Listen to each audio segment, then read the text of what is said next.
Será que a bolsa está barata? Ainda há espaço para subida ou a bolsa vai continuar lateralizada? O que os indicadores estão nos dizendo? Quero mostrar dois estudos fantásticos da Genial e do BTG. Olá pessoal, meu nome é Rafael, falo do canal Ponto de Investimento. Peço para curtir e comentar o vídeo desde já, sem enrolação, bora lá.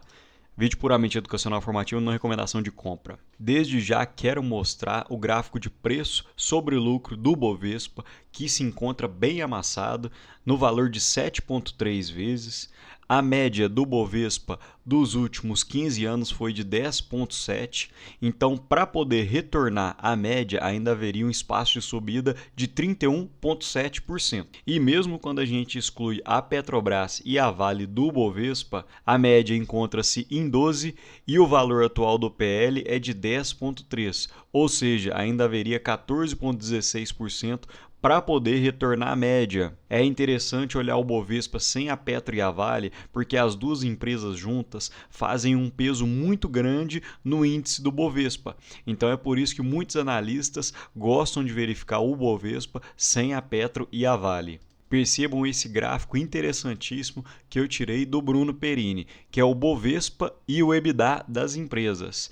O EBITDA das empresas seria o lucro operacional, ou seja, o que a operação da empresa consegue lucrar, consegue gerar. Então perceba uma correlação constante entre o Bovespa e esse EBITDA. Desde março de 2006 até o início da pandemia, os gráficos andavam colados. Após a pandemia, o EBITDA das empresas explodiu e o Bovespa não acompanhou, continuou lateralizado. Então isso pode ser um sinal de mola comprimida, onde os lucros, o EBITDA, as receitas das empresas sobem, porém o gráfico do Bovespa, a pontuação não acompanha. Pode acontecer, uma hora o mercado abre o olho e o gráfico do Bovespa explode para poder acompanhar esse lucro operacional.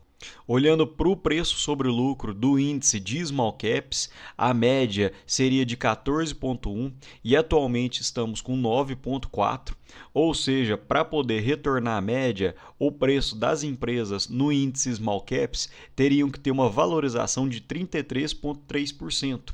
Percebam que interessante o índice Small Cap sobre Ibovespa na base 1 versus a Selic. Na linha azul escura seria a Selic.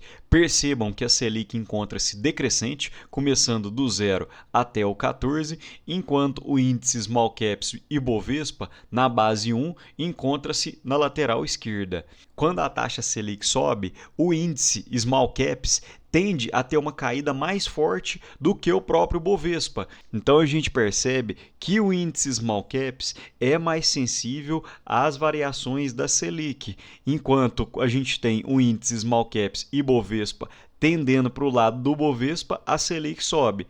Quando a Selic está um pouco mais baixa, a balança pende para o índice Small Caps.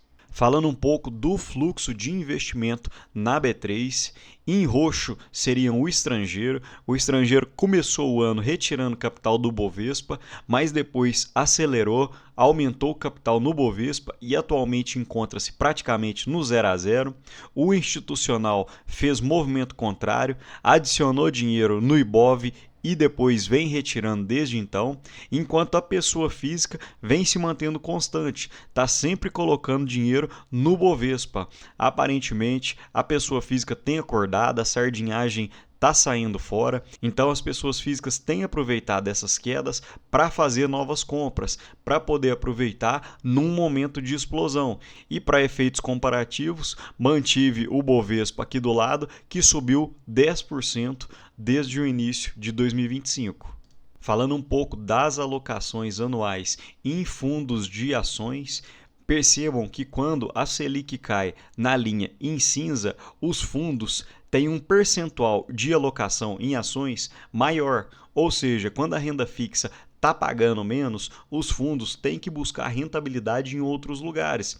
Então eles vão para as ações. E atualmente, como a Selic está um pouco mais alta, os fundos locais estão com pouca alocação em ações. Então pode ser que em um determinado momento a Selic volte, a Selic caia e esses fundos se animem. É quando eles vão para as ações e as ações explodem. O Bovespa também explode. Então nós temos que aproveitar, esse é o momento de coleta de ações, é o momento de você angariar, poder comprar mais barato, porque quando o fluxo estrangeiro e os fundos locais começarem a entrar com um peso maior de volume, você já vai estar bem posicionado para poder pegar a subida das ações. E é o que eu sempre falo, quem faz preço nas ações brasileiras são estrangeiros e institucionais. Percebam que 83,1% do volume de negociação em 2025 vieram desses dois pontos, tanto estrangeiro quanto institucionais. E indivíduos, pessoas físicas, ficaram apenas com 12,4% do volume de negociação. E nesse gráfico, que é o gráfico de IPOs e follow-on, eu quero mostrar um movimento anticíclico que a gente pode fazer para poder se aproveitar de alguns momentos. Percebam que quando a Selic estava baixa, o custo do dinheiro é mais barato, porque você pode se financiar, você pode pegar um crédito no banco a 2%, 3%. Então é nesse momento que todo mundo fica olhando para as ações. E é nesse momento que houveram diversos IPOs, porque todo mundo pagava caro nas ações, achando que os lucros iam crescer para sempre, que a Selic não ia mais subir, que a renda fixa estava morta. Então depois que a Selic explodiu, o custo do dinheiro ficou mais caro. Então não houveram nenhum IPO desde 2022.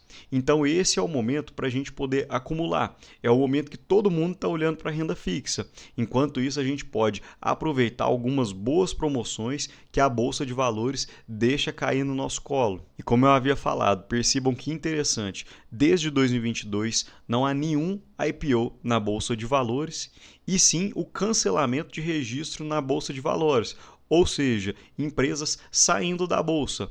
Pode ser por alguma fusão ou por endividamento, mas as empresas têm saído da bolsa. As empresas que ficam normalmente são mais sólidas. As empresas que já estavam com endividamento alto, com uma alta desvalorização, acabam cancelando seu registro e fechando capital. Falando rapidamente da performance índices setoriais Bovespa de 2025, o Bovespa teve uma alta em 2025 em torno de 10% e principalmente o setor imobiliário, financeiro e de utilidades subiram bastante nesse período e o setor industrial praticamente 0 a 0 tem sofrido.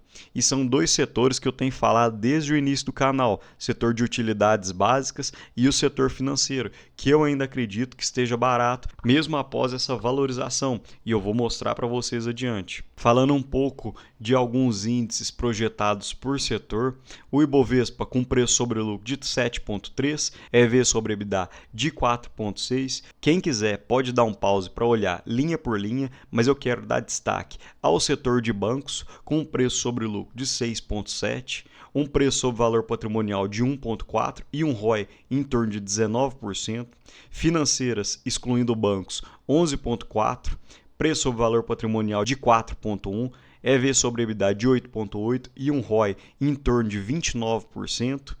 E o setor de petróleo e gás, especialmente a Petrobras. Vou falar um pouco mais de cada um desses setores. E o setor de utilidade pública, que ainda pode garimpar alguma oportunidade, mas o mercado ainda tem que bater um pouquinho mais nos preços, mas é um setor que eu mantenho no meu radar. Falando um pouco do setor de bancos, fazendo um comparativo, mesmo após a alta, o Banco do Brasil, para mim, ainda vai apresentar um bom resultado em 2025 e 2026, um dividend yield que eu espero entre 9% e 10%. Porém, já há algum tempo eu tenho falado também do Banco ABC, fiz um aporte recente, acho que é um banco que está esquecido pelo mercado, tem uma carteira de crédito muito forte, trabalha apenas com empresas médias e grandes, hoje está com um PL de 4,87%, um CAGR de lucro dos últimos 5 anos de 26% e o dividend yield acredito que ficará mais ou menos nessa linha de 8,2%,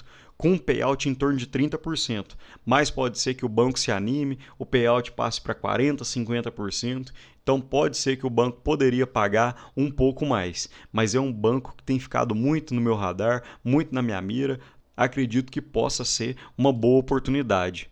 Falando um pouco do setor de seguros, que teve uma alta valorização, mesmo após essa cotação de R$ 40 da BBSE, eu ainda acredito mais nessa empresa, que atualmente está com preço sobre lucro de 9,43, Dividendos, acredito que para 2025 fiquem na faixa de 10%, um ROI fantástico de 89% e um crescimento dos lucros de 17,72%. Então, das três grandes seguradoras, eu ainda gosto muito da BB Seguros. Falando um pouco do setor de petróleo e gás, especialmente a Petrobras, que eu mantenho no meu radar, hoje tem um preço sobre lucro de 10,77 e um preço sobre lucro projetado para 2025 de 10,25 e um desvio para retornar à média ainda de 30%. Acredito em dividendos em torno de 10 a 12%. Vamos aguardar os resultados para a gente ir alterando a planilha e as projeções. E passando rapidamente pelo setor de utilidades públicas, conforme havia falado, não acredito que seja uma oportunidade que esteja escancarado assim, porque na minha visão alguns indicadores ainda estão altos, porém é um setor para a gente manter no radar, é um setor perene. Dentre essas três grandes empresas, eu ainda tenho uma certa tendência a acreditar um pouco mais na Sanepar, que deve pagar dividendos mais ou menos nessa faixa de 5% para 2025, é o que eu acredito, e hoje tem alguns indicadores que podem estar descontados, preço sobre lucro de 5,36 e o preço sobre valor patrimonial de 0,79. Mas me conta aqui, pessoal, vocês gostaram desse estudo? É um tipo de vídeo que agrada a vocês? No mais, peço para comentar aqui no vídeo o que vocês acharam, quais dessas empresas vocês têm em carteira. Deixo um ótimo dia e um abraço.